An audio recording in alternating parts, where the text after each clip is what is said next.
Je vais vous lire l'histoire Pas de panique Belette et on va découvrir ensemble comment Belette va se libérer de ses peurs. Pas de panique Belette. Belette était tranquillement occupée à ramasser des feuilles quand tout à coup le temps changea. Une vilaine averse le trempa jusqu'aux os, puis une rafale de vent le bouscula et il atterrit sur les fesses. Il se remit debout et menaça le ciel. « Non, mais ça suffit maintenant !» Pour toute réponse, le ciel le bombarda de grêle.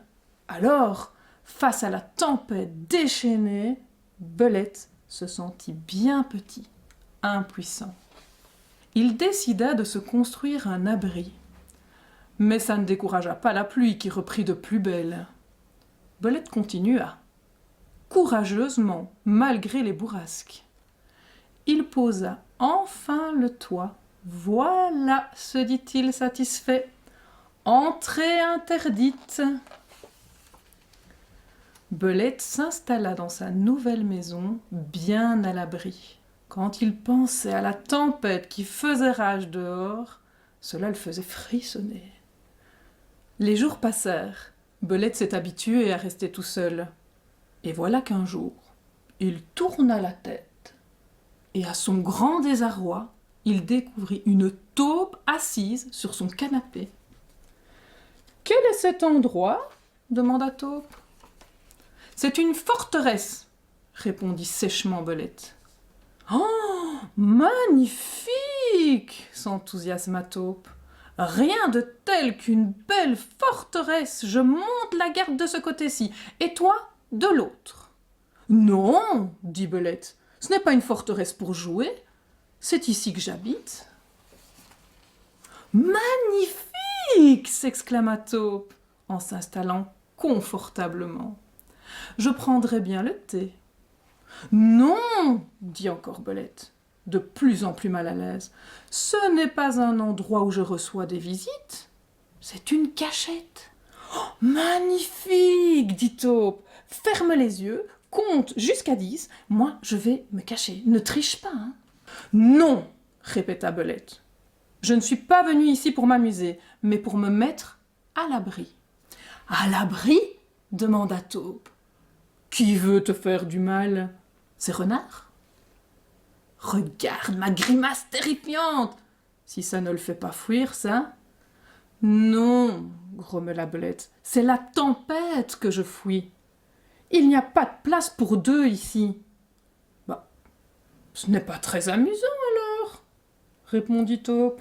« Je n'ai pas dit que ça devait être amusant, je veux juste être en sécurité. » Taupe toucha gentiment l'épaule de Belette. « Mais, en fait, qu'est-ce que tu lui reproches à la tempête ?» Alors Belette raconta le vent et la pluie, le froid et l'humidité, la grêle, la neige, la glace, toutes ces choses qui lui faisaient terriblement peur. « La tempête est vraiment effrayante, » soupira-t-il. « Elle est tellement plus forte que moi. »« Je vois, » dit doucement Taupe. « Mais tu sais, les tempêtes peuvent aussi être très amusantes. Quand il neige, par exemple, moi j'adore faire un bonhomme de neige. Oui, mais le vent. Le vent ? Le vent qui t'empêche de tenir debout. Oh, j'adore ça, jubila Taupe. Quand le vent ébouriffe ma fourrure, ça me chatouille partout. Il se trémoussa joyeusement et tomba à la renverse en riant aux éclats. Et la pluie, insista Belette. Que fais-tu quand tu te fais surprendre par une pluie glaciale ? Eh, mais je cherche la plus grande des flaques et je patauge dedans. Puis je rentre me sécher au coin du feu et je bois une bonne tasse de soupe bien chaude. La soupe, elle est toujours meilleure quand on est sorti sous la pluie. Taupe avait une façon si différente de voir les choses. « Mais Taupe, demanda encore Belette, que fais-tu quand tu as peur de quelque chose, toi alors, et que tu dois l'affronter ? Je l'affronte avec un ami, dit Taupe. Et il tendit la patte en souriant. Belette prit la patte de Taupe. Ils sortirent ensemble et furent accueillis par le beau temps, la chaleur et le soleil. Je me demande si tu as aimé cette histoire. Alors avec ton parent ou un proche qui est près de toi, tu peux réfléchir si toi aussi il y a des choses dans la vie, à l'extérieur de ta maison, à l'extérieur de chez toi, qui te font peur, et tu peux les dessiner aussi. Pour ce bricolage, tu as besoin d'un pot de colle ou de papier collant, de marqueurs ou de crayons, et de 2 feuilles blanches. Dessine les murs d'une maison imaginaire dans laquelle tu te sens bien, et tu peux y mettre tout ce que tu aimes et qui te fait du bien. Un animal de compagnie, des personnes que tu aimes, un coussin moelleux, un coin pour tes jeux, de belles décorations, des peluches réconfortantes. Écris tout ce qui te fait du bien et te donne du courage à l'intérieur de ta maison.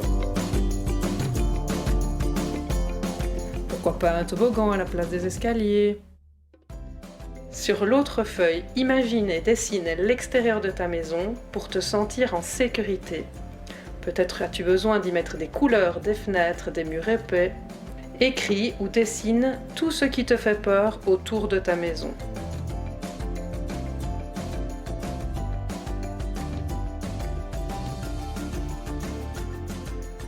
Ensuite, on peut coller la première feuille sur la seconde, comme ceci. Ainsi, tu peux ouvrir ta maison et voir et ressentir ce qui se passe à l'intérieur, puis la refermer. N'oublie pas que tout ce qui se trouve à l'intérieur de ta maison fait partie de toi et que tu peux l'emporter partout et surtout lorsque tu dois affronter tes peurs.